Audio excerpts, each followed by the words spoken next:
¿Usted gana más que la presidenta de la República? No, ya no. A ver. ¿Cuánto gana? O sea, me descubrí activista sin querer. El silencio ya no es opción. ¿Les ganaron la narrativa? Sí, totalmente. Claro, es una narrativa que tienes perdida en un país pues, que sí tiene muchas necesidades. ¿Ya se dieron cuenta que esta reforma es innecesaria? ¿O le está poniendo una piedrota en el camino cuando lo que el país requiere es inversión? Yo creo que cuando se hable de esta corte, yo creo que la historia nos va a juzgar bien. Política y otros datos. La vida pública a debate. Presenta en primera persona.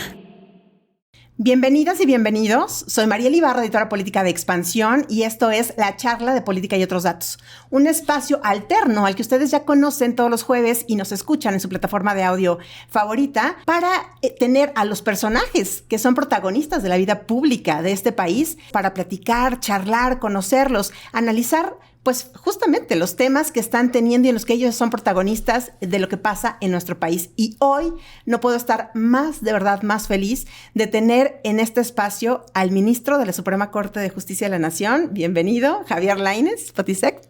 Bienvenido, ministro. De verdad, un gusto que esté con nosotros. Al contrario, muchísimas gracias por la invitación. Oiga, pues esto es una charla, vamos a platicar con usted, vamos a platicar con nuestros, a través de mí, con la gente que nos está escuchando. Y yo quiero dejar, para comenzar, que usted mismo se presente. A ver, déjenos conocerlo un poquito. ¿Quién es Javier Lainez? Javier Lainez, actualmente ministro de la Suprema Corte de Justicia. Soy lagunero. ¿Es lagunero? Soy lagunero, nací en Torreón. Torreón. Nací. Este fin de semana estuve allá visitando familiares. Sí, soy de Torreón. Claro que ya tengo muchísimos años en México. Me vine joven. Luego estuve en el extranjero un tiempo y ya regresando, pues ya me quedé en la Ciudad de México. Ahorita nos va a platicar algunas anécdotas de París, que también he leído. De París, sí, claro. Servidor público toda mi vida. Desde que terminé mi carrera, siempre me llamó la atención el sector público. Estuve en muchos, o sea, no muchos, pero distintos cargos en la administración pública. Siempre me ha apasionado todo esto, relación autoridad-gobernado. Pues me gusta el fútbol. ¿Quién es su equipo? A ver. Pues soy lagunero, okay. Entonces le voy al Santos. Al Santos, pobres, claro. Porque ahorita no andamos nada bien. Fútbol americano, curiosamente, le voy al Santos de Nueva Orleans. Ah, mire. También. Okay. Me gusta mucho la ópera. Sin ser un experto.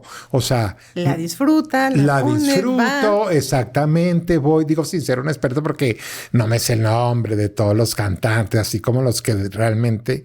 Pero la disfruto mucho, muchísimo. Podríamos llegar un día a su oficina y encontrar escuchando alguna ópera. Una ópera, okay. Exactamente. Pero, digamos...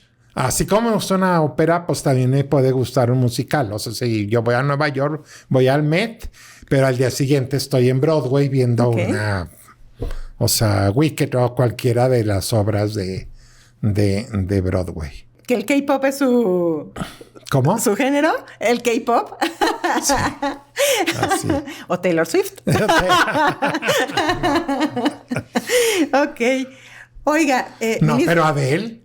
Ah, bueno, Adele. Nunca la he visto y es como que sí es una aspiración. Pues mire, se nos fue verla en Las Vegas, creo, pero... Creo que ya no está. Ya no está, por eso digo, se nos fue verla en Las Vegas. Ya no está en Las Vegas, pero sí me quedé con ganas de verla. Tengo amigos que han ido y pues dicen que es espectacular, ¿no? Yo vi a Celine Dion en Las Vegas, precisamente. A mí no me gusta ir a Las Vegas, no es una ciudad, no me llama nada la atención, sí, porque no juego, entonces no, o sea, sí, pero fui a conciertos, fui a ver a Celine Dion, espectacular en aquella época en que puso un montón de espectáculo increíble, y luego a Beth Miller, que se me hace muy simpática. ¿Cuál es tu ciudad favorita? Que ahorita que dice, Las Vegas para mí no es mi fuerte. No, bueno, en el mundo es muy difícil. Yo te diría Estrasburgo en Francia. ¿Usted vivió 5 años en París? En París. Sí. ¿Haciendo su maestría, su doctorado? Y doctorado, exactamente. En París. Entonces, no es muy difícil una ciudad en particular, porque hay muchas. Pero si me preguntaras de Francia, Estrasburgo, Yo creo que es mi preferida. En México, con Mérida, aunque el calor, sí, yo digo, cuando me retire me iría a Mérida. Porque por ahí hice un chisme de que usted no aceptó irse a Mérida en su primer trabajo cuando le dijeron, se queda en Torreón, no hay. Tampoco en Monterrey tampoco. En Monterrey tampoco. Hay en Mérida. Y usted dijo, no. Ahorita no lo cuenta. Oiga, sí, a ver, para los que nos están escuchando, el ministro Lainez, pues la persona de toga negra que vemos en la sala superior, no voy a decir que muy serio, porque usted nunca ha sido muy serio, es muy afable. En la corte, yo creo que es de los ministros que más se le ve también siempre sonriendo. Pero para los que nos están escuchando, usted quiso ser piloto aviador de niñito. Y luego, carrera diplomática. Sí. Y se convirtió en abogado. En abogado. Ajá. ¿Qué pasó ahí? Piloto es cuando me han dicho, si no fueras ministro, ¿qué te hubiera gustado ser? Digo, a mí me gustaría igual haber sido piloto, aviador. Okay. No, me gusta también ser un experto, pero pues sí me gusta un poco la cuestión de los aviones, ¿no?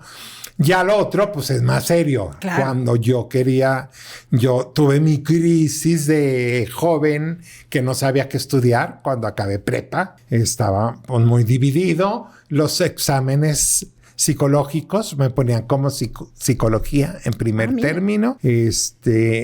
Bueno, sí ponían derecho, pero después yo descubrí, imagínate en Torreón en esos años, o sea, de verdad que descubrí la carrera de Relaciones Internacionales. Dije, esto quiero. En la época en que yo terminé la prepa, era una carrera muy difícil porque solo se impartía en México. Sí, no sé si en Guadalajara también, pero en Monterrey no. Y digo Monterrey porque pues, era la ciudad más grande cercana. Entonces me tenía que venir a México o al Colmex o a la UAM, recuerdo, ¿no? Incluso vine a Ciudad de México, pero cuando yo acabo la prepa, en esa época, la carrera de Relaciones Internacionales en Colmex empezaba cada 4 años. Entonces no coincidió. Me regresé muy frustrado porque dije, esto es lo que a mí me gusta. Y entonces alguien aconsejó a mis papás que estudie una carrera afín. Me recomendaron Derecho, ¿no? Que además también me había salido, que estudié algo como Derecho y cuando acabe, pues sigue con Relaciones Internacionales. Y yo empecé Derecho en Monterrey con esa idea. O sea, pues estudio Derecho porque no me quedo de otra, pero yo quiero ser diplomático. Ya conforme avanzó la carrera, pues te empieza a gustar, empiezas a ver otras vertientes, a saber. De aquí soy. Sí, dije, no, bueno, en todo caso una maestría, pero no voy a hacer otra carrera. Claro.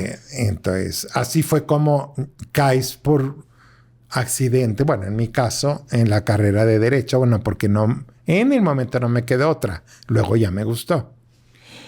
Y su maestría y su doctorado los hizo en París. Uh-huh. Y ahí hay una anécdota que quiero que nos cuente porque ¿usted fue bellboy? Sí. Usted fue bellboy en un hotel en París. Sí. A ver, cuéntenos. En un hotel en París. Yo tenía mi beca. La beca no era tan mala. Una beca del gobierno francés que yo gané aquí en un concurso. Pero bueno, o sea, como estudiante, pues siempre andas roto. O sea, muy roto. Que hoy en día, fíjate, yo les digo, híjole, viví en París, decía yo, pobre pero feliz. Mi única obligación era estudiar. Claro. Si me explico, pues no tienes muchos recursos, siempre andas ahorrando y te llega la mensualidad y todo eso, ¿no?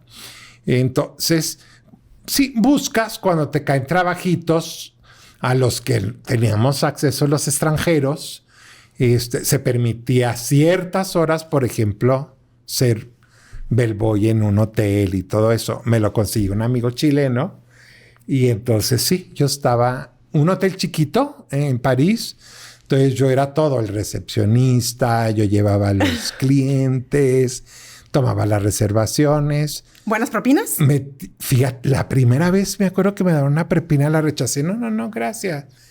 Y después dije, y su yo interno le dijo, claro, ¿cómo? Sí, por eso estás aquí, digo, también, ¿no? Tenía que meter las toallas a la lavadora, luego a la secadora, todo eso. En el Inter era todo el trabajo que hacías, dejar las mesas listas para el desayuno del día siguiente. Fue muy interesante, ¿eh? Pero sí estuve. Bueno, pues esa es parte de la vida del ministro de la Suprema Corte de Justicia de la Nación, porque evidentemente uno no llega a la vida sentándose, ¿verdad? Claro.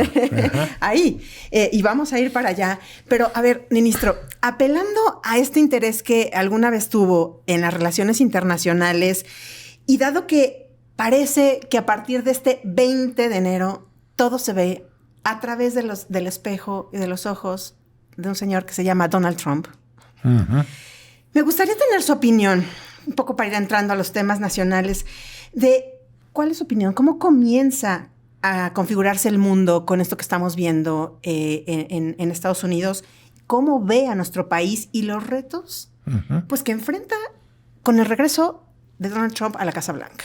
No sé si estarás de acuerdo conmigo, pero yo creo que el mundo en general está atravesando, yo no quiero ser catastrofista, pero sí una crisis y mucho crisis de valores políticos, por ejemplo, en este caso.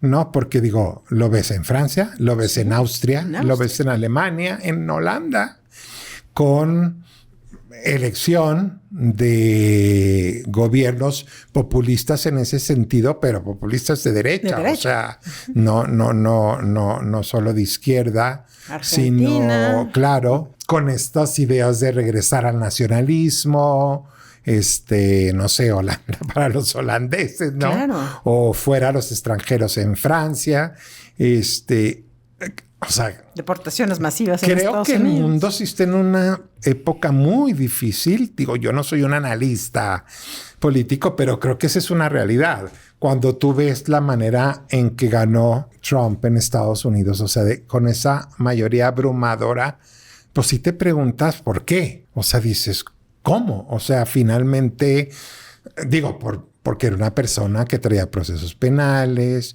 que terminó con una crisis que él provocó. El primer presidente convicto.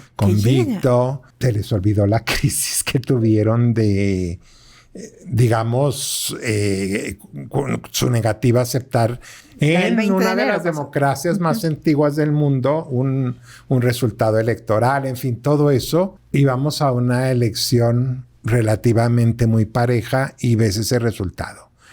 Entonces, yo creo que sí hay, yo digo, algo está pasando, no sé exactamente cómo definirlo, pero sí creo que hay una deriva democrática en el mundo o una crisis de esos valores políticos, quizá porque en todos esos países, pues ninguno de los gobernantes o de las opciones políticas dio respuesta a su respectiva ciudadanía, ¿no?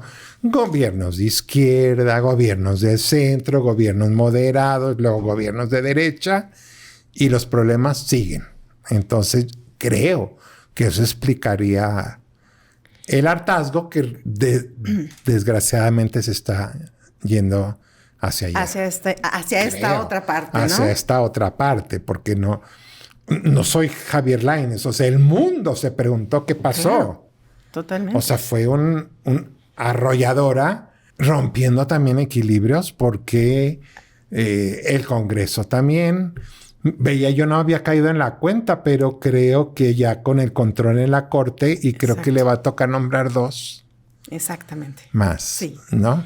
Muy parecido a lo que pasa en México, ministro. Es viniéndonos hacia acá otra vez a lo nacional, donde de pronto que vemos los contrapesos se están perdiendo, las mayorías abrumadoras, en donde se comienza pues a tener, algunos dirían, excesos de poder, y vamos a ver cómo se comporta en Estados Unidos. Ya hemos visto 40 y tantas órdenes ejecutivas en el primer día, pero a ver, viniendo, digamos, ya de regreso hacia México, ¿nos agarra mal parados como país el regreso a Trump y todo lo que está aconteciendo en el mundo? Yo creo que sí, en 2 puntos fundamentales. Primero, nuestra crisis de seguridad. Yo creo que eso impacta muchísimo.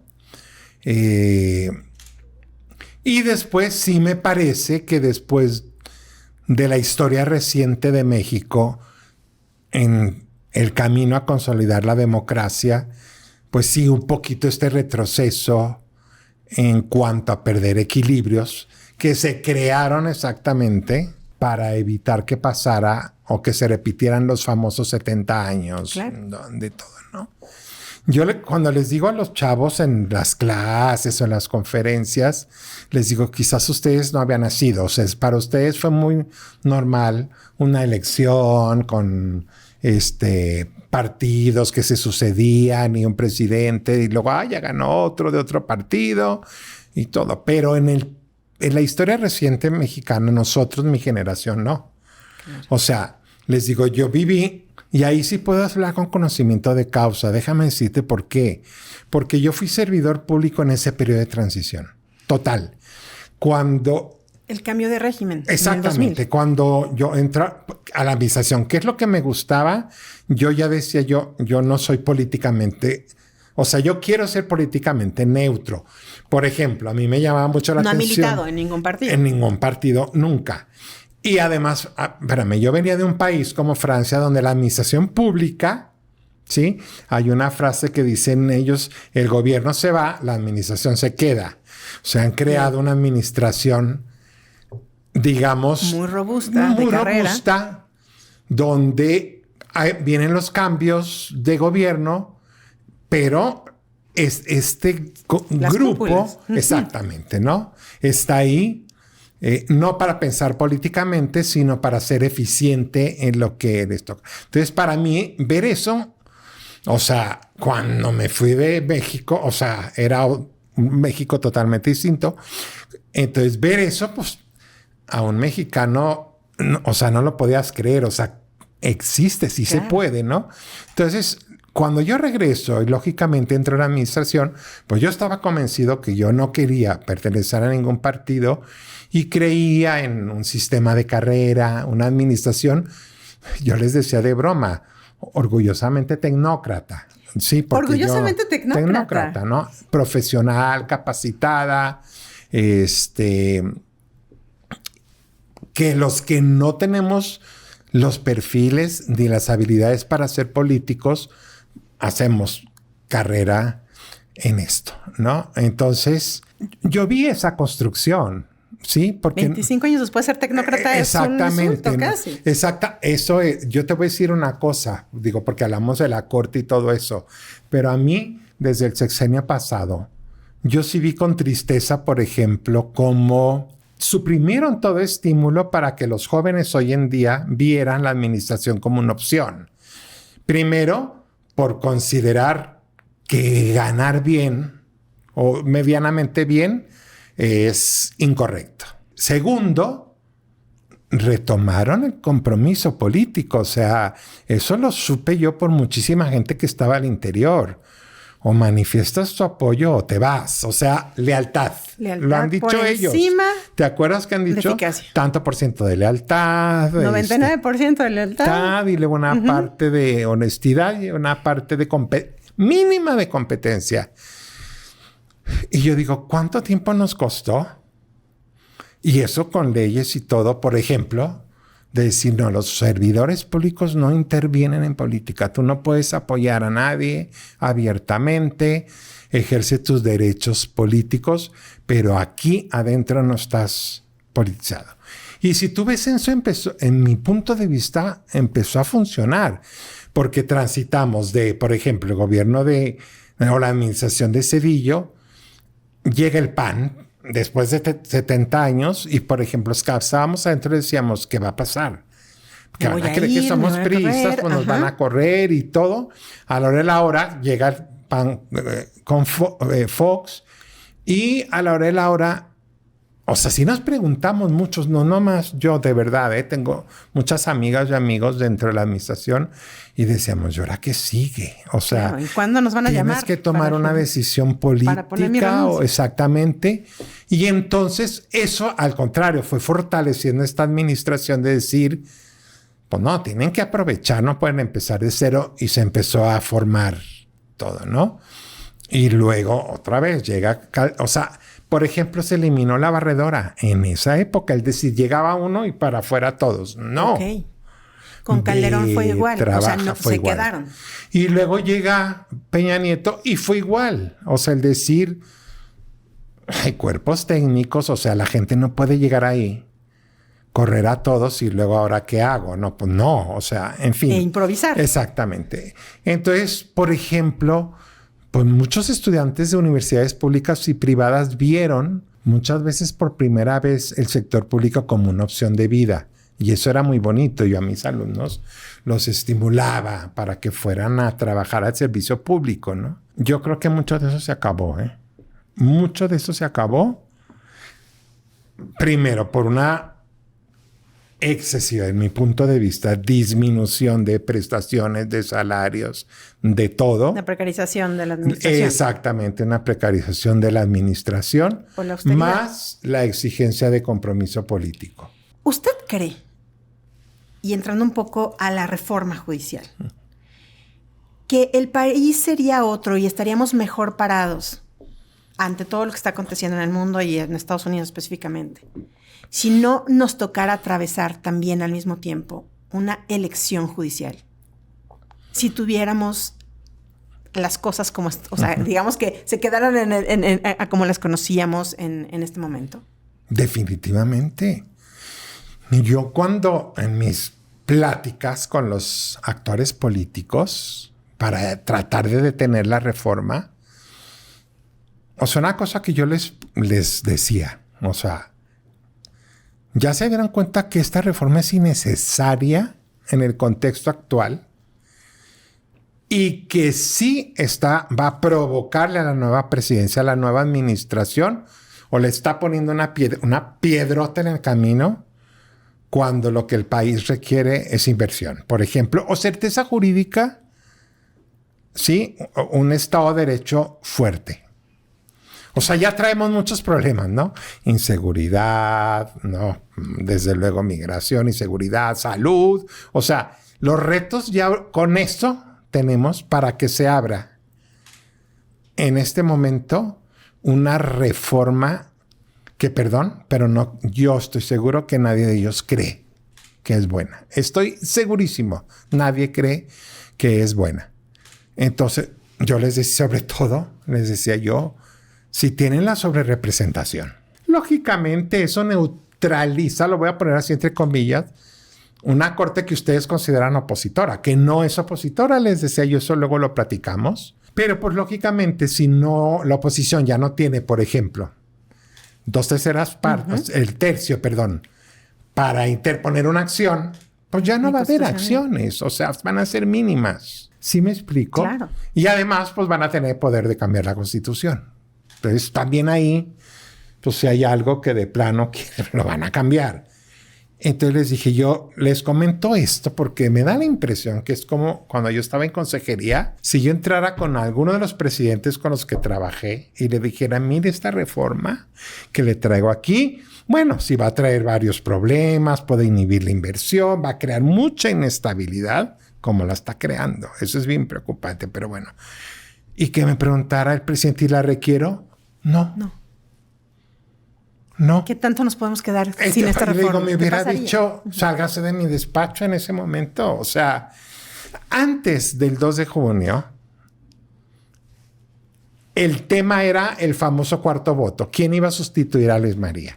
¿No? O sea, dije, ya el poder político va a tener un cuarto voto y con eso neutraliza la inconstitucionalidad en muchas acciones, ¿no? Ese era el tema. Después de la sobrerepresentación y otorgada, eso ya ni siquiera fue tema. Por eso cuando tú me preguntas, yo digo, claro, ya ahorita que estoy viendo esto que nos está haciendo el presidente de Estados Unidos y el gran reto que tiene la presidenta Sheinbaum, yo digo, qué necesidad. O sea, qué necesidad de abrir, como si no tuviéramos suficientes retos y problemas, abrir una incertidumbre en cuanto a la certidumbre jurídica, o sea, al Estado de Derecho, que va a durar años, mínimo hasta el 27, 28, ¿no? Que va a durar todos estos años. ¡Qué necesidad! Cuando teníamos que haber dicho, vengan a invertir a México. Darle certeza jurídica. Dar certeza jurídica. A ver, hay otra cosa que ha estado en este momento causando, pues digamos, con mucha conversación, mucho revuelo de qué es lo que va a significar esta designación de cárteles como terroristas por parte de Estados Unidos. ¿Qué pasa? Nos obliga a cambiar en temas financieros, en fiscales, en temas de justicia. Independientemente, digamos, de Estados Unidos, esto nos obliga a mirarnos los zapatos de una vez por todas. Como país, ¿qué pasa? ¿Cómo lo reflexionamos hacia el interior antes de decir, no, esto no? ¿Por qué nos están queriendo amancillar nuestra soberanía? ¿Cómo deberíamos tomarlo para mirar lo que está mal en nuestro país? Ahí de veras que finalmente, y eso lo saben los Estados Unidos, yo fui su procurador jurídico en la PGR y pues tuve, suerte porque pues me dio mucha experiencia de trabajar con las autoridades norteamericanas en estos temas. ¿Sí? Eran otros años. De 2004 a 2006, Fox era presidente de la República. ¿Daniel Cabeza de Vaca? Con Daniel Cabeza de Vaca. También ahí es anecdótico. Yo no quería ir a la PGR porque yo era un tecnócrata. ¿Cómo voy a estar en la PGR? En la Consejería Jurídica feliz. Yo desde entonces me quería ir a la Sala Superior del Tribunal de Justicia Administrativa, el federal. Ok. Pero bueno, me decían, no, espérate, yo te apoyo, pero espérame y todo. Y fue el caso de Daniel. Cuando Daniel llega como mi jefe, primero consejero jurídico, me dijo, apóyame un rato. Y luego yo le dije, este es mi proyecto, yo te apoyo luego para que te vayas al tribunal, ¿no? Porque es una propuesta del presidente con aprobación del Senado. Y en eso lo nombran Procurador General de la República. Entonces me invita. Pues se va a la PGR. Exactamente. Yo, cuando me lo dice, me dijo, yo sé que no es tu plan de vida, pero pues, ayúdame, creo que nos va a poder ir bien. Le echamos ganas. Y me acuerdo que le dije, ¿cuánto tiempo tengo para pensarlo? Me dijo, 24 horas. Ay. Y al día siguiente me dijo, ya. Dijo el presidente, si vas para allá. Y entonces, ya se decidió por ti. Ahí voy. Es anecdótico, pero ahí voy a la PGR. ¿Y qué hacía en la PGR? La verdad que como en todos mis trabajos en el sector público ha sido fabuloso. O sea, el primer día, sí me acuerdo, en el edificio de Reforma me paraba yo en la ventana y dije, no puede ser. O sea, ¿qué estoy haciendo aquí? Pero bueno, pues ya empecé como su procurador jurídico. Yo estaba encargado de las extradiciones. Wow. ¿A quién le tocó extraditar? A mí me tocó extraditar al Tigrillo en esa época. A varios extraditables, pues sí, hubo varios. Narcotraficantes. Los etarras a España. ¿Te acuerdas? Sí, claro. Los etarras a España. Pero bueno, la agenda principal era con Estados Unidos. Y justo. ¿Usted negociaba con la gente de Estados Unidos? Sí. Claro que sí. Y todo esto te lo digo porque finalmente yo estoy seguro que saben que la agenda es común. O sea que ahí tenemos que ir de la mano. No hay de otra. No. Yo estoy convencido que no pueden hacerlo unilateralmente. Y menos violando la soberanía de México y todo, porque eso no les va a aportar absolutamente nada. Si México baja las manos y decir, bueno, por ejemplo, imagínate que lo hiciéramos, o sea, qué cantidad de fentanilo entra o entraría más de lo que ya entra en los Estados Unidos, ¿no? Entonces, va a ser esa experiencia donde ya en corto reconocen totalmente su corresponsabilidad, que es el consumo. Bien. ¿No? Y lo que no hacen para detener el consumo o que no hay esfuerzos suficientes y entonces... En ese momento estábamos hablando de marihuana y cocaína. Fíjate que ya estaba también espérame, ¿cómo se llama? La... ¿Metanfetamina? Exactamente. Efedrina y pseudoefedrina. Ay, lo de la gripa. Exactamente, exactamente. En una ocasión se nos subieron las importaciones de México de efedrina y pseudoefedrina al doble de lo que requería la industria farmacéutica y los americanos nos dijeron ¿qué está pasando aquí? ¿Sí? En esa ocasión, por ejemplo, fue cuando se retiraron los jarabes que tenían efedrina, que estaban, que tú llegabas y los calabas exactamente. Entonces, no, tratar de ayudar y proteger a los laboratorios. Me acuerdo que el crimen organizado que se robaba los jarabes para extraer la sustancia, ¿no? Entonces, sí teníamos ese problema muy, muy grave. Y pues sí, las drogas sintéticas que venían de Pakistán, que venían de Holanda. Bien complicada la agenda, bien complicada, porque yo me acuerdo que decía, ya no son las drogas naturales, la cocaína o la marihuana, ¿no? Que en cocaína no éramos productores, pero país de tránsito. Pero decías tú, bueno, pero es que es un mercado, o sea, no sé, ¿por qué la mayor parte entra por México? Pues sí, como entraba por México y por Canadá, porque Canadá en esa época también tuvo el problema. Okay. Les digo, es un mercado, o sea, hay un consumo y una producción. Y tenemos una frontera de 3,000, pues como somos los primeros exportadores de coches, pues también, o sea, ¿por qué se asustan de que esté entrando por Canadá y por México? Porque el mercado son ellos. Pero yo sí siempre estuve yo trabajé muy bien con ellos, trabajábamos muy bien.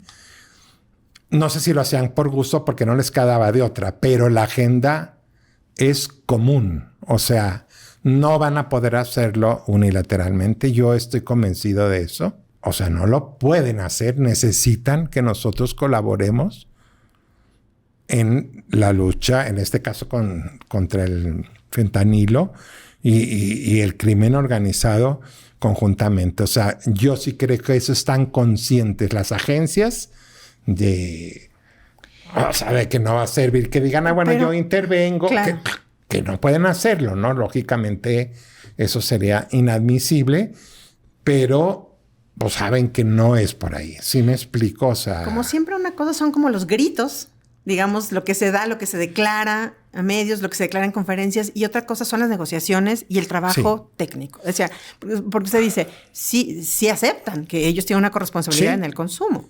Si tú ves, ellos nunca han suspendido la agenda de colaboración en seguridad. Nunca. Nos podrán amenazar con la revisión del TEMEC o de otras cuestiones comerciales, desde luego en migración y todo eso, pero porque nunca han dicho suspendo mi agenda de colaboración, porque la agenda es conjunta. No hay manera de que ellos tengan éxito sin nosotros y viceversa. Es una tarea conjunta. Ministro, estamos a unos meses de que usted y otros 7 ministros deban dejar su cargo.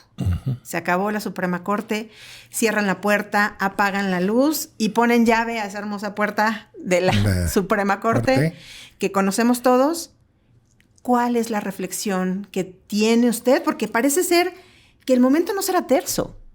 Vemos que sigue habiendo mucha algidez en medio del proceso de la elección judicial. ¿Cuál es la reflexión que usted tiene pues a meses de que de verdad ustedes cierran la Corte como la concebimos ahora? Primero, preocupación. Tanto por la Suprema Corte, pero yo te voy a decir, mayormente por los juzgados y los tribunales federales en todo el país. Deja tú los locales también, ¿no? O sea, esa es mi mayor preocupación. En una parte, te digo, de estas pláticas, yo les decía, bueno, quítenos a nosotros. Pero por favor, tribunales y juzgados, o sea, no destruyan el sistema de carrera, porque costó 30 años en llevar a... La propuesta del ministro que decía, nosotros nos vamos. Sí. La que no se pudo llegar exactamente, a pero no toquen lo otro, porque destruir el sistema de carrera es muy, muy grave, ¿sí? Yo ahorita no puedo sentir sino preocupación por la manera en que van a quedar las cosas, ¿no? Desde mi punto de vista vas a tener una corte, por ejemplo, disminuida. Está bien, mal pagada. Eso está bien y se vale. ¿Sí me explico?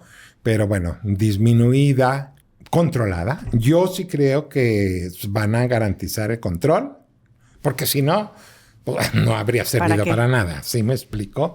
Van a garantizarse el control. Pero por eso te digo, eso en cuanto a la Suprema Corte, pero lo demás me parece muy, muy preocupante.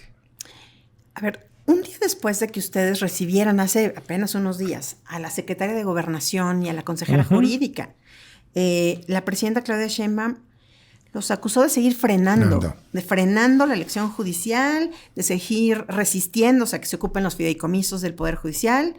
Se planteó una ampliación del presupuesto y recibieron críticas. Estamos a unas horas de que tal vez la JUFED y los trabajadores se vayan a un nuevo paro de labores. Y la crítica es los privilegios de los ministros. En principio, ministro, cuéntenos cómo fue ese encuentro, cómo fue estrechar la mano de dos funcionarias que a lo mejor si bien ellas como tales no han sido, pertenecen a una administración que sí se ha encargado, o un movimiento que se ha encargado, pues más allá de un sexenio, pues de criticar estos privilegios de la Corte. A ver, cuando tú vas a una negociación y a sentarte a una mesa, te tienes que quitar todos los prejuicios. Así es. Es un principio en la negociación, en cualquiera, ¿no? Otra vez, no quiero hacerme gran negociador, pero sí te puedo decir que después de 30 y tantos años en el sector público, casi 11 en la consejería, 7 de procurador fiscal, en PGR, negocié del lado del gobierno, fundamentalmente, pero negocié con legisladores, o sea, tuve con el sector privado, con empresarios, o sea, muchas negociaciones. Un punto que a mí Entonces, lógicamente, por recibir a la consejera, que efectivamente había sido dura, o digo Rosa Isela, pues eso no importa. O sea, si estamos abriendo una mesa donde nos vamos a sentar, no importa. Lo que sí me llama la atención, y te lo tengo que decir, me llamó muchísimo la atención, es que si tú estableces una mesa donde tuvimos algunos acuerdos, al día siguiente, cuando oigo yo a la presidenta, dije, yo nunca había vivido esto. Si tú abres una mesa de negociación, no puede ser que al día siguiente... Imagínate en una negociación salarial con un sindicato. ¿Sí me explico? En la administración que teníamos que negociar. Claro. En la SEP, que también estuve con la CENTE, o con el CENTE, perdón. La reforma educativa de entonces y las metas de trabajo. Y yo al día siguiente... Sí. Pegó de la manera en que nos pegaron ese día. Yo no lo podía creer. Eso está muy raro. Y aquí le pregunto, entonces, ¿hasta dónde el diálogo? Pues entonces yo dije, ¿cómo? O sea, no entiendo. Claro que solicitamos una ampliación presupuestaria, pero dimos las razones por qué. Y el acuerdo fue en una tarjetita, pónganme qué prestaciones están afectando, en qué monto no lo mandan, y nosotros íbamos a enviar a Hacienda ya la petición de ampliación. Correctamente, la Secretaría de Gobernación nos dijo, yo no les puedo decir, ay, sí les doy tanto y todo porque no me corre. Claro, lo sabemos. Fue ponernos de acuerdo en la ruta. Y al día siguiente nos dicen, quieren mantener los privilegios. Exacto. Y como siguen los quieren mantener, entonces afectan los derechos de los de abajo para mantenerlo. Totalmente inexacto. O sea, ya en la Suprema Corte, nuestra reducción fue de 48%, esta última. ¿Usted gana más que la presidenta de la República? No, ya no. A ver. ¿Cuánto gana? Ya no. Ahorita te digo. Ya no. No me gusta decir ya no porque decir, es que antes sí ganaba más. Recuerda que siempre... Y esa fue una discusión desde 2009 con la reforma que está del tope del presidente. Sí. Fue de Calderón. El tope del salario. No. A mí se me hace que fue un error. Era correcto. Y esa reforma en esa época obedeció que se habían documentado muchos abusos, sobre todo de presidentes municipales de municipios muy pobres. con sueldos de 400,000 pesos. Ecatepec, Ándale. Tultitlán, Y me parece recordar que alguno de los rectores de universidades públicas, una cosa así. Sí, lo recuerdo. Entonces, de ahí viene, ese es el origen de la reforma, ¿no?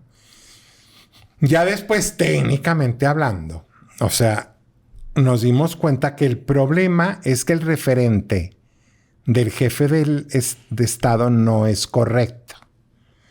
¿Por qué? Porque el jefe de Estado está a cargo del Estado, él y su familia, durante todo su encargo, y entonces no refleja las prestaciones reales que percibe.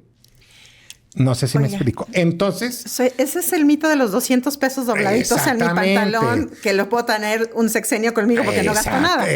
Pues yo les digo, bueno, pues no, yo soy presidente de la República y yo les diría, pues no me paguen. Claro. En 6 años, sí me explico. ¿Por qué? Porque estoy a cargo, y eso no es crítica, es correcto que estés a cargo del Estado, tú y tu familia, en seguridad, en transporte, en comida, en toditito, ¿no? Entonces, desde entonces se dijo, se están creando distorsiones porque con un sueldo bajo, y que mira que no era tan bajo, como cuando llegó el presidente López Obrador, que lo baja discrecionalmente, 120. Cuando la Constitución también dice tiene que ser remunerativo y de acuerdo a las facultades, o sea, a las atribuciones que te... Yo te pregunto, ¿tú crees que eso es un sueldo remunerador para el fiscal general de la República? Sí, con todas las... por favor, o sea, responsabilidades que tiene. Peligro su vida. Exacto. Muchas veces se tienen que ir del país, o los vicefiscales, ¿sí? O el director general de Pemex, no sé, o sea, los propios ministros de la Corte, o sea, entonces, siempre el argumento. Y desde entonces se le dijo a Calderón, hay que incrementar o monetarizar prestaciones que en realidad tiene, pero pues que no contabilizan para que sea un salario más. Pero se iba a ver muy feo. Porque iba a incrementarse el salario en el presupuesto de egresos. Dijo no. Lo mismo se le planteó a Peña Nieto y también dijo, pues no. Sí, entonces, ahí la discusión ha sido, por eso cuando ganaba más que era... A ver, y te doy un ejemplo muy sencillo. Muy sencillo. López Obrador dice, no, quítenme el seguro de gastos médicos mayores. Me voy al ISSSTE. Muy bien. No, pero no va al ISSSTE. ¿A dónde va? Al Hospital Militar de México. Es uno de los mejores hospitales a ser atendido por los mejores médicos del país, que son los médicos militares, bueno, entre otros, ¿no? Entonces, ¿tiene seguro o no tiene seguro él y su familia? Claro que sí hay, sí me explico. Entonces, es un ejemplo, si quieres, debatible, pero simplemente... No nada más nosotros. Acuérdate que tuvimos amparos e impugnaciones del INEGI, del INAI, del Banco de México, donde dijeron, oye, espérame. Entonces, y la Corte dio razón en la primera ley de remuneraciones precisamente diciendo, tiene que ser objetivo tu parámetro, objetivo, para que se cumpla todo lo que dice el 127. No es yo quiero ganar tanto. ¿Sí me explico? Entonces hay que tener cuidado. Con el sueldo tabular que le pusieron discretamente al pues sí, lo excedía. Eso sí, ganar más que él, no lo sé, porque nunca se monetarizaron o nunca hubo un criterio técnico en la Cámara para definir. Yo creo que fue un error de 2009. Yo lo que hubiera hecho es decir, habrá un sueldo máximo y crear entre Banco de México y INEGI, un grupo de expertos que dijeran... Estos son los componentes que te lleven a este sueldo máximo. ¿Sí me explico? Que fuera realista. Porque, a ver, yo no me voy a creer que el director de Pemex o de CFE o los altos mandos del ejército ganan ese sueldo tabular. Perdón. Formalmente sí. Claro, en papel. Pero hay muchas otras cosas. Exactamente. O sea, yo no lo voy a creer. Entonces, no me quiero adornar, pero digo, pues aquí entonces el pecado fue la transparencia. Nosotros nunca ocultamos nada. ¿Les ganaron la narrativa? Sí, totalmente. Porque desde el primer momento dijeron, no se quieren bajar el sueldo, los privilegios. Y entenderás que era bien difícil. Claro, es una narrativa que tienes perdida en un país pues, que sí tiene muchas necesidades. En primer lugar, porque también hubo inexactitudes y no es que mentira, 700,000. Sí.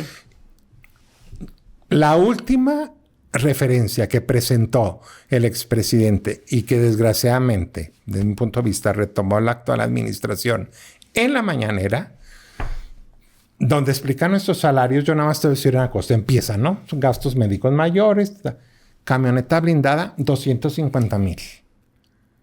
¿Qué es eso? O sea, ¿mensual? ¿O cómo? O sea, ¿qué hicieron? Por otra camioneta, 250,000, ahí ya tienes $500,000. ¿Sí me explico? Entonces, todo eso es irreal. Pero nos ganaron la narrativa. Claro. Porque cuando ya quisimos salir a decir no ganó eso, bueno, pues ya era muy tarde. ¿Qué pasó ahí? ¿Por qué se esperaron tanto a poder contestar y decir, no, yo tengo otros datos? Esto no es correcto. Yo creo, o sea, en mi percepción, el Poder Judicial nunca había estado confrontado a un debate público y sobre todo un debate entre dos poderes, claro, a ese nivel. O con esa publicidad o con una estrategia publicitaria tan exitosa como es la mañanera, claro, ¿sí? Yo ahí sí te puedo decir que muchas cosas nos agarraron en curva sin estar preparados y todo. Y entonces las primeras reacciones son no respondas, no entres a debate porque lo haces más grande. En ese y en otros temas, exactamente. Entonces se dejaron correr, ¿no? Ahorita es cierto, ahorita dices tú debíamos de derecho, no es cierto, no son 700, son, si quieres 300, di la verdad. O sea, ese es. Pero saquemos todos nuestros bonos, claro, sobre la mesa. Sí. Y pongamos cuánto es lo que estamos exactamente, ¿no? Entonces, eso es lo que tuvo que, digamos, saberse ellos. Sí perdimos mucho, es una narrativa bien difícil de ganar. Porque hasta ahorita sigue diciendo la presidenta que ustedes ganan más que ella. Y eso sí se me... Por ejemplo, lo que te digo, o sea, yo decía en una entrevista, eso se me hace injusto porque no le informan bien. ¿Sí me explico? No, nosotros ya está acreditado. Corte, más 13 categorías en la corte, más o menos 310 funcionarios a la baja todos. O sea, cuando digo colaboradores, son los secretarios de estudio y cuenta o las secretarias, son los que elaboran los proyectos de sentencia, todos esos, pues sí tuvieron bajas de hasta 30%, 25%, nosotros 48%. Entonces, no, yo hoy te puedo decir totalmente convencido y cierto, porque estoy en el comité de administración y vimos las cifras, que nuestro sueldo de los ministros y de este personal de la Corte está abajo de ese sueldo presupuestario que está ahí.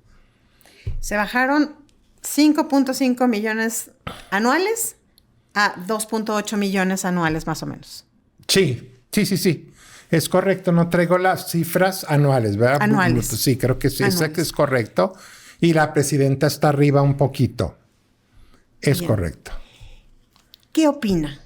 Aquí sí quisiera preguntarle, ¿qué opina que se critiquen los privilegios de la Corte gozando de ellos y siendo ya parte de otro poder? Estoy hablando del expresidente de la Corte. Eso a mí me parece totalmente antiético para mí, sí, totalmente fuera de...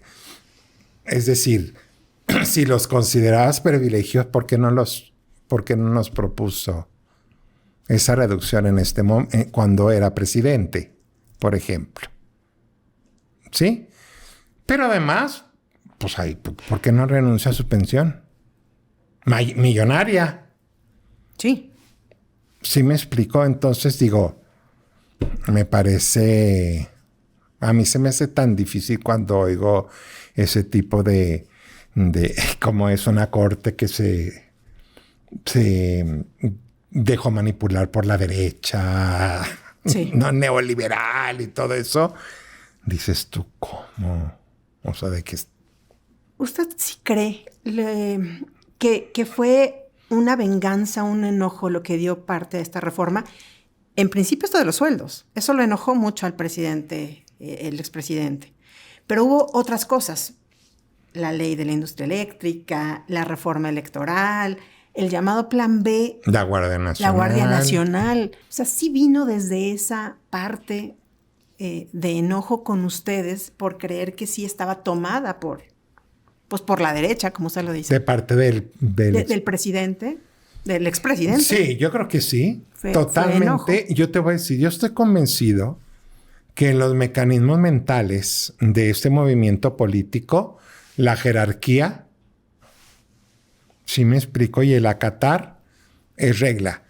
Lo acabamos de decir ahorita y además él lo dijo. Yo no estoy inventando. ¿Cómo dio los porcentajes? Sí. No sé, 80 de lealtad. O sea, ¿qué es? Sí, eran más de 90. Sí, una cosa así, ¿no? De lealtad. Entonces, si tú eres leal, y leal significa, pues, hacer lo que te piden, ¿no? Entonces, yo sí creo que mucho de eso fue estos asuntos donde él consideró que se estaba bloqueando esos grandes proyectos. Yo te voy a decir una cosa, y eso se me hace sumamente injusto, porque si tú ves y perdón si, bueno, que me critiquen los analistas y todo, pues igual van a decir, esta es una aberración. Yo no creo. Yo creo que mucho de lo que pasó no es que nosotros dijéramos, ninguno de esos asuntos los atrajimos, nos llegaron. Y llegaron. Y yo creo que proliferaron estas acciones porque si tú ves, no hubo diálogo político entre el Ejecutivo y la oposición. Si esas reformas, ellos hubieran buscado un consenso, al menos o con el PRI, o con el PAN, o con los dos, o con que hubiesen logrado sumar de la oposición, tomándoles en cuenta algunas propuestas, ¿sí? Haciendo política. No había acción de inconstitucionalidad. No habría, porque pues la están votando, esa reforma. Pero cuando tú envías una iniciativa y dices, no le mueva ni una coma, y no se la mueven, en ese momento ya sabíamos que eso iba a llegar. A la Corte. Ya sabíamos. Yo se los he dicho de una manera anecdótica. ¿Ustedes creen que estábamos felices? Cada vez que llegaba una, de verdad, todos, que no me toque. Que no me toque. Que no me toque. ¿A quién le toca? ¿Y cómo será el turno? O que no me toque, ¿sí? ¿Cuál veces le tocó a usted? Le tocó... Se excusó en el plan B, claro. Se excusó en el electoral, ¿no? Entonces, lo que yo te digo, esa ausencia de negociación entre el Ejecutivo, que no les hubiera costado nada.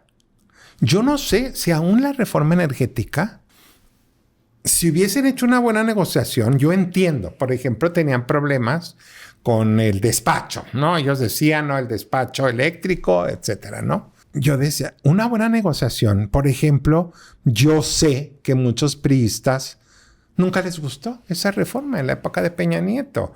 Los priistas que yo diría nacionalistas, ¿no? Okay. Que decían, sí, ¿cómo? ¿No? Vamos a abrir. Exactamente, ¿no? El fortalecimiento de Pemex, de las empresas públicas, muy legítimo.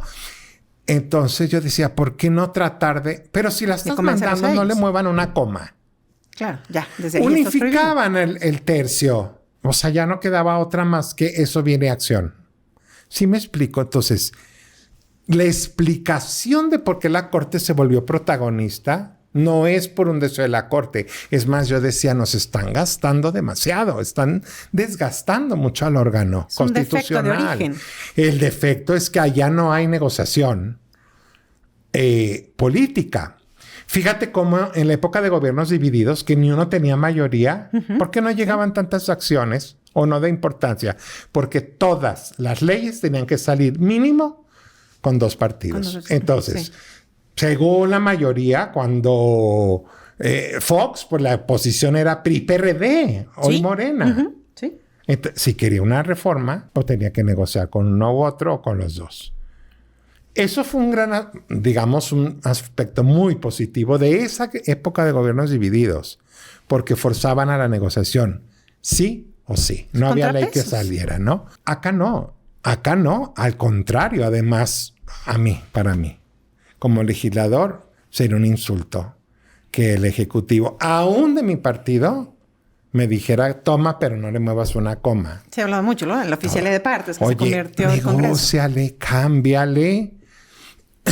En este caso, te digo, de la reforma energética, igual no lograban todos, estoy de acuerdo, pero escoge los puntos que más te interesan. Desde antes nos fuimos de acuerdo y estos son los que le vamos a cambiar en el legislativo. Exactamente. Pues no vas a lograr todo, revertir toda la reforma, pero sí los puntos. Lógicamente, no hubo nunca. Esa falta de acuerdo político, pues propició la litigiosidad ante la Corte. Entonces, eso es bien importante entenderlo. No fue protagonismo de la Corte, fue que nos pusieron ahí. No todo la sociedad también decía, son los árbitros, son los pilares, son los muros de constitución. Sí, qué bonito, qué padre y con mucho orgullo lo asumimos, pero era un desgaste muchísimo mayor frente al poder político, cuando no debiera de ser así. Fue la carencia de negociación allá, ¿no? Y lo ves con todas las... Sí. Todavía el Viernes Negro. Sí. O sea, todo eso que decías tú. Bueno, hasta... Y errores procedimentales, ¿no? Ahí. Nada más dime plan B, que se cayó por el albazo. Claro. Burdo, Sí. legislativo. Y yo te pregunto, ¿qué necesidad si tenían la mayoría? ¿Qué necesidad? O sea, en lugar de sacarla esa madrugada, la saca 72 horas después cumpliendo las reglas que ellos mismos se han dado en ley. O sea, cumpliendo eso y la sacas de... No. Salía porque salía esa madrugada. Entonces, ¿sí ves? Sí. Entonces, eso fue lo que pasó. Se ha dicho mucho que la Corte estaba llena también de lealtades a otros partidos, que si el PAN, que si el ministro que lo propuso Calderón, que si el ministro que lo propuso, como es su caso, Peña Nieto. Platíquenos rápidamente, ¿cuántas veces y qué encargos le hizo el presidente Peña Nieto cuando usted llegó al cargo?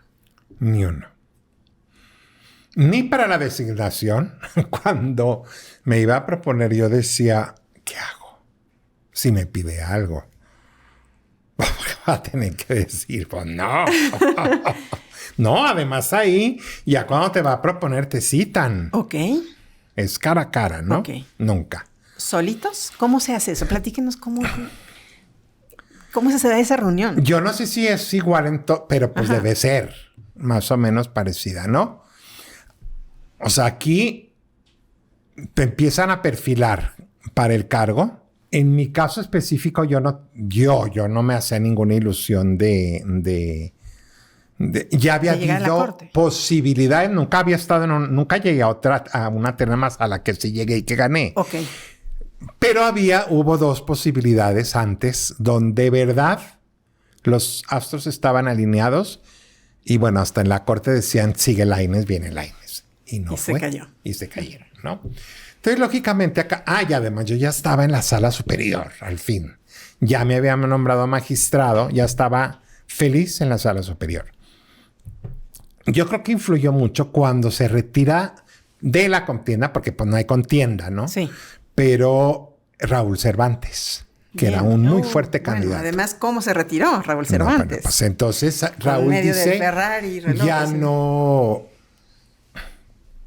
buscó la corte, digamos. Bueno, entiendo que él fue el que decidió. Ajá, yo ya no voy. Que le dijo al presidente, pues no te desgasto, y entonces no fue, ¿no?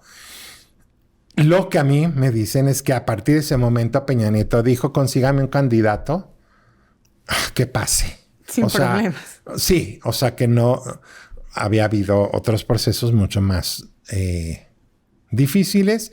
Entonces que dijo, bueno, pues que sea bien visto y que pase. O sea, efectivamente no más costos políticos. Y entiendo que de ahí, pues dijeron, Lainez. O sea, ya ha estado casi 2 veces y en una con él, Con el mismo Peña. Llegando. Y bueno, estaba todavía Calderón, pero ya era el periodo de transición. Ok. Entonces, ya ahí Peña supo que yo era una posibilidad, sin conocerme, ¿no? Pero bueno, optaron por otra él y Calderón. Y entonces, entiendo que esto se da así y que dicen, pues Lainez, ¿no? ¿Pero qué le dice Peña en ese momento? Ya, bueno, luego te dice, porque yo al principio no me la creí, desconfiaba un poco. Yo dije, a mí me habló el consejero jurídico y me dijo, sí te están viendo como una posibilidad, prepara tus papeles y todo. Y ya, yo me regresé a mi oficina y dije, no, y no le dije a nadie porque dije, no, quién sabe. Me van a y grillar. Empiezas a pensar mal, dices tú, me querrán usar, o sea, no sé, ya, o sea, no sé. No hice nada. Y 2 semanas después me vuelve a hablar y me dice, ¿es en serio? Necesitamos todos tus papeles y te va a citar el presidente. Pronto. Y entonces ya te citan un día en Pinos y pues ya platicas. Ya nunca había platicado así tanto. Yo ya había estado en reuniones con él porque yo era procurador fiscal. Cuando íbamos a lo del presupuesto, por ejemplo, con el secretario de Hacienda, con todo el equipo hacendario, pues a decirle al presidente, aquí le tiene que bajar, aquí no se puede subir, aquí ¿no? Entonces, es de donde yo lo conocía. Y entonces, pero hasta ahí no llegaba mayor conocimiento. Y entonces, pues ya me recibe, muy amable, empieza a platicarme de mucho, o sea, de, la verdad, una conversación muy amena, donde tú ya lo que quieres es que acabe. Porque dices, al grano, ¿qué me va a encargar? No, porque dices, ¿qué le platico? ¿Qué más? ¿No? Pero él, te preguntaba y tú estuviste, claro, en PGR, yo me dijo una vez te vi cuando yo era gobernador. Ay, de veras, sí es cierto, presidente. Y así, todo social y todo. Entonces ya me dice, mira, pues tengo muy buenas opiniones tuyas y mucha gente del gabinete me dice, ese es un buen candidato, yo sí quiero que, claro, va a ser terna, él nunca te garantiza. Ajá, vas a llegar tú. No, pero te dice, pues estoy formando la terna y pues vas a estar. Entonces fue una plática muy amena, la verdad muy agradable, no me dijo nada más. ¿Se siente el poder presidencial ya cuando ustedes están en el pleno? Es decir, claro que se siente. No. Es que sería inevitable. Sería absurdo ¿hay un teléfono rojo en su oficina? ¿O solo la presidenta de la solo corte? la presidenta. Ok. No. Nosotros no. Solo la presidenta. No. A ver, yo te voy a decir una cosa. Eso es muy normal. Yo tuve un asunto que fue ¿quién crees a litigar a favor del Estado? Luis Videgaray. Ajá. ¿Sí me explico? Luis Videgaray. Yo era ponente, además. O sea, a mí me había caído el proyecto y no veníamos dando la sentencia que él consideraba. Bien delicado, ¿no? Porque te platico un poco cómo es el entorno. O sea, no te amenaza, desde luego que no. Pero sí me dijo, este asunto, pues está en la mesa de Trump. En el periodo de transición de Trump. Sí, este tema está en el escritorio y estaban renegociando el tema. Imagina, no duermes. No duermes y es donde tienes que poner a prueba toda tu entereza como juez constitucional frente a alguien que fue mi jefe, pero bueno. Claro. Pero ¿qué tiene? O sea, pues fue mi jefe y todo y salió por unanimidad en contra. ¿Sí me explico? Pero a mí se me hace que mucha civilidad política. 3 meses después, Videgaray me invitó a dar un discurso para los... Ya era canciller, ¿te acuerdas? Sí, claro. Ya era canciller para esta ceremonia que es bien bonita de naturalización. Bien. Es una ceremonia bien bonita porque es donde les dan su carta al extranjero. Y me invitó a dar el discurso. O sea, y si se enojaba, pues ni modo. ¿Sí me explico? Pero yo no cambié el proyecto. No cambió a como él sugería que le hubiera convenido al Estado. No, lo cambiamos. Se votó por unanimidad en la sala. Y bueno, eso es institucional. O sea, cuando tú aceptas eso, pues debes de entender. Y ellos, y si no lo entienden, es su problema. O sea, no hay... Se me volteó, sí, como hemos escuchado. Claro, exactamente. No, o sea...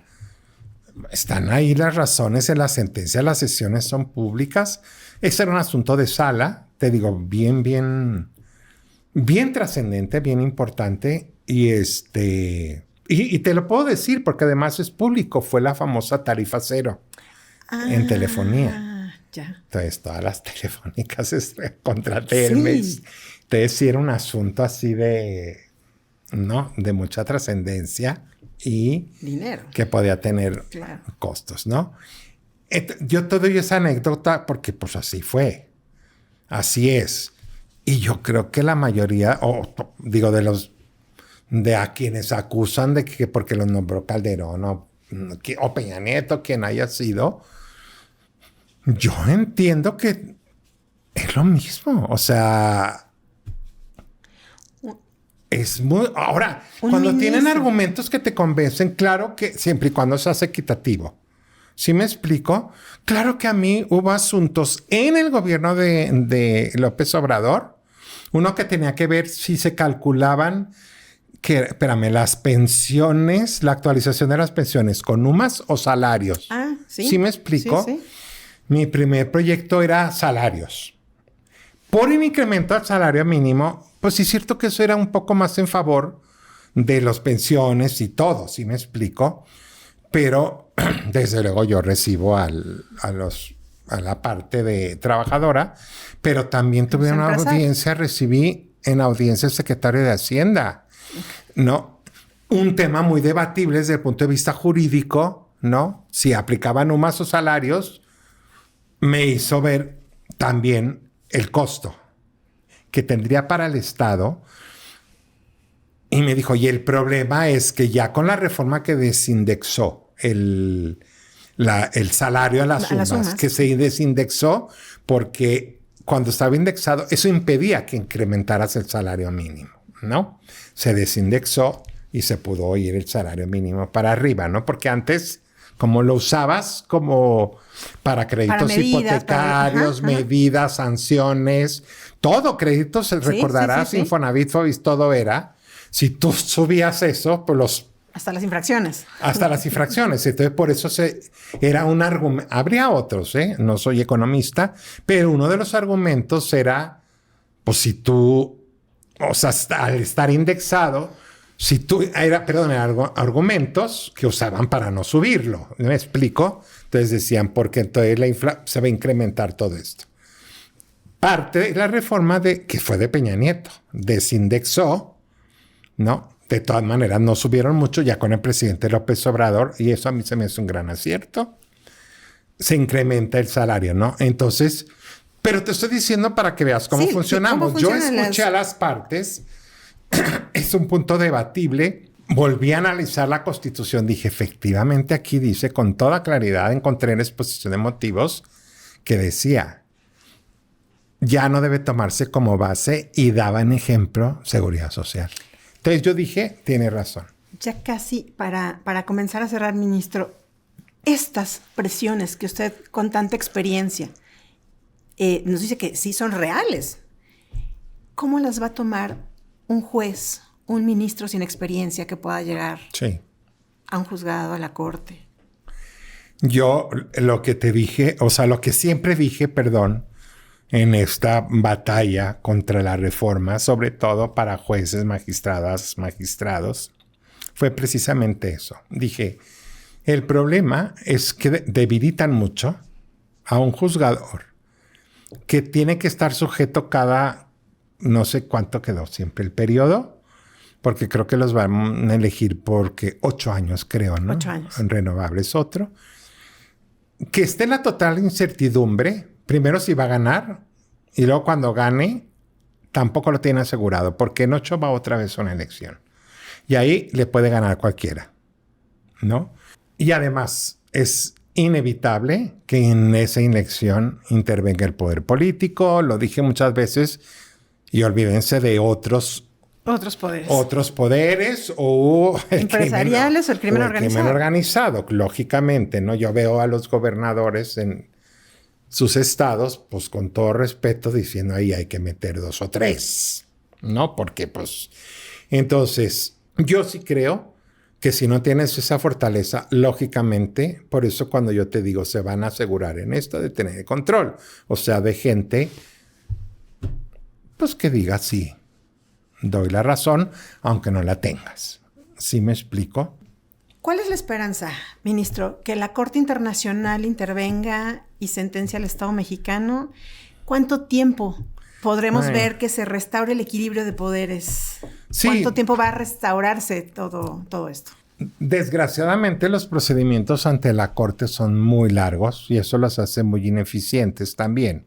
Porque desde mi punto de vista, conforme a los tratados internacionales, los jueces y magistrados que interpusieron, la Corte no, pero ellos la interpusieron, ¿no? Cuando yo fui a Washington, fui en apoyo de ellos. En estricto sentido, tienen todo para ganar. Todo, porque esta reforma significa, primero, romper el equilibrio de poderes, ¿sí? Subordinar a uno de los poderes, pero además, pues les violó todos los derechos, o sea, interrumpió todo lo que no podían haber hecho. Una vez un juez designado y ratificado, solo lo dice la Convención Americana de Derechos Humanos, por una causa de responsabilidad abandona su cargo por jubilación. Y aquí, vámonos, para afuera todos, ¿sí me explico? Hubo bien obligándolos a participar en una elección.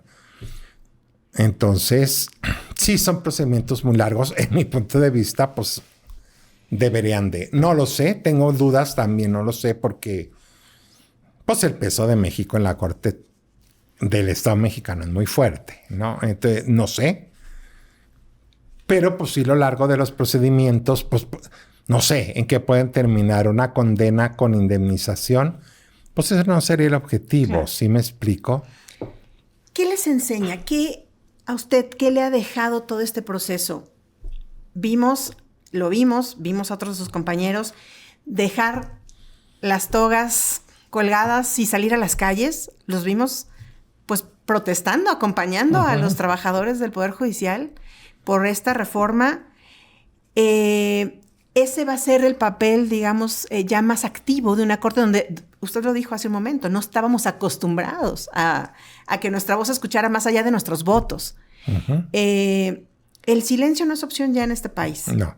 Ya no es opción. Ya no es opción. Aunque sea cliente frecuente de las mañaneras. Es correcto. Ya no es opción.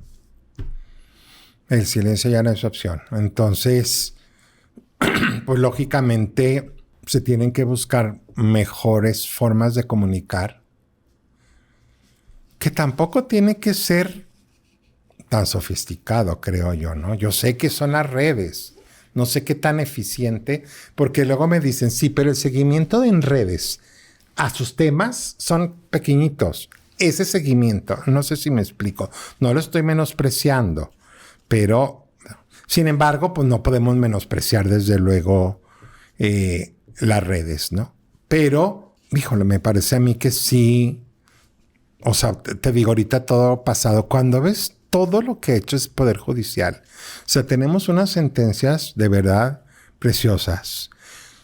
Que en además derechos humanos. En derechos humanos, que además lo seguimos, o sea, todos los días en sala y todo, y no nomás nosotros, porque acuérdate que eso viene desde un juez de distrito, un magistrado, a veces revocamos y nosotros corregimos, pero son sentencias, o sea, si tú ves, por ejemplo, el que hoy nosotros digamos, ¿por qué en una ley de seguridad social tiene siempre cónyuge y solo falta de cónyuge concubina? Sí. Oye, espérate, ¿no? Entonces, el entrar hoy en día a analizar un caso y decir, oye, espérame, vivió toda su vida con la concubina, solo porque apareció un acta de le niegan la pensión. No, eso cambia, ¿sí me explico? Pero de esos temas tenemos todos los días y tenemos mucho que tienen que ver con menores, que tienen que ver con igualdad, o sea, muchos de veras muy, muy bonitos, que yo sí creo que hicieron avanzar bueno, no lo digo nada más yo, la Corte recibió 2 premios por las sentencias de interrupción del aborto y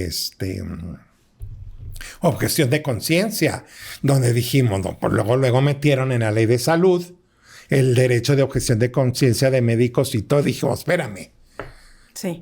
Así como lo estás poniendo no se vale. ¿Sí me explico? Porque pues entonces... Claro. No van a permitir que una mujer ejerza su derecho porque son objetores de confianza. No. Tu ley es inconstitucional, no solo debes de reconocer. Está bien que lo reconozca, pero con reglas. Tienen que tener no objetores en tu hospital. Por ejemplo, ¿no? En una palabra, ¿qué legado deja esta corte? Ya nos habla ustedes. Yo creo que deja un legado enorme. Así ha sido reconocido por la corte, por los países de Latinoamérica, en cuanto a que pues, fue una corte muy progresista, que incluso empujó. Colombia también lo es, ¿no? Pero, pues que empujó muchos temas y que rompió muchos paradigmas en cuanto a protección de derechos. O sea, sí se tomó en serio la reforma de 2011 en materia de derechos humanos y de la manera de interpretar el derecho en este país. Yo creo que ese es su legado, sí fue. Y te hablo, yo tengo 9 años en la corte, voy para 10, entonces no puedo presumir de todo porque eso viene de muchos años donde tímidamente empezó en la corte, aunque no le gustara mucho al poder político, la primera donde se le dio la razón a la ley Robles, la primera en Ciudad de México. Sí. Pues yo sí te puedo decir que a varios miembros del gabinete de Calderón pues no les gustó, ¿no? Ni a la iglesia, desde luego, ¿no? Y hubo presiones. ¿Más? Que yo no estaba en la corte, pero las vi en la consejería, ¿no? ¿Cómo cree que va a juzgar la historia a la corte y a usted? Mira, yo creo que cuando se hable de esta corte, yo creo que la historia nos va a juzgar bien. Yo creo que muy positivo, porque además, otra vez, no quiero verme soberbio en esto que te voy a decir, pero además, voluntariamente mucho, pues como que nos convertimos en los defensores del Poder Judicial. Yo te voy a decir una cosa, yo jamás me imaginé andar en las calles o en Washington o en los medios explicando, y a veces yo decía, híjole, lo que estoy explicando es totalmente contrario a lo que el poder político quiere. O sea, me descubrí activista sin querer, cuando no era ni mi vocación ni mi idea, ¿sí me explico? Bueno, ya descubrí otra vocación. Entonces, claro. Por ahí puede tener algo en su próximo que nos va a decir hacia dónde va. Mejor. Entonces, yo creo que va a ser bien recordada porque, finalmente sí la corte, o sea, la gente, perdón, sí reconoció esa lucha infructuosa. Hoy en día puedes decir, de esos 7 que decidimos decir, ¿saben qué? Yo no juego. ¿Puede pasar esto? No sé si tienes un minuto porque lo que te voy a decir es real. Adelante. Desde el primer asunto candente, que fue aquella famosa consulta de los expresidentes, ¿no? Donde yo dije, la justicia no sé. Sí. Desde ahí, sí, yo en tu caso recibí el mensaje de, pues hay que, o sea, verlo con otros ojos, porque si no, las consecuencias pueden ser graves. Desde entonces. Y, o sea, lo que yo dije es, pues estoy consciente, pero entonces, si ceder es la respuesta, pues yo no llegué a la corte para esto. Sé que puede pasar, fíjate nada más si pasó. Ministro, les sé que puede pasar. Imponer o alargar el periodo de un presidente de la corte.